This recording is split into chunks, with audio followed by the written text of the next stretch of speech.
Tetemeko kubwa la ardhi lenye ukubwa wa 7.7 katika kipimo cha magnitude limeikumba sehemu ya mashariki mwa Indonesia, hasa eneo la kisiwa cha Flores na kusababisha vifo vya zaidi ya watu 40. Tetemeko hilo lilitokea mapema Jumamosi Agosti 15, 2026 likiwa na kina kifupi cha takriban kilomita 10 hadi 15. Mshtuko huo uliangusha majengo na nyumba, huku maporomoko ya ardhi yakiharibu baadhi ya barabara na kufanya shughuli za uokoaji kuwa ngumu.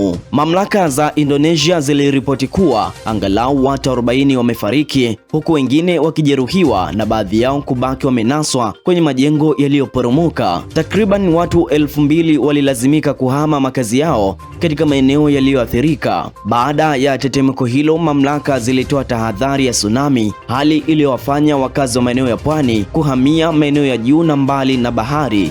Tahadhari hiyo baadaye iliondolewa, ingawa mawimbi ya tsunami yaliyofikia zaidi ya mita 1 yalirekodiwa katika baadhi ya maeneo. Tetemeko hilo pia limefuatiwa na mamia ya mitikisiko midogo, huku moja ya mitikisiko hiyo ikiwa na ukubwa wa zaidi ya 6.0. Timu za uokoaji zinaendelea kutafuta manusura katika maeneo yaliyoathirika. Indonesia iko katika eneo linalojulikana kama Ring of Fire ya Pasifiki, ambalo lina shughuli kubwa za kijiolojia na hukumbwa mara kwa mara na matetemeko ya ardhi na milipuko ya volkano. Mimi ni Salum Ibrahim na hii ni UNDTV.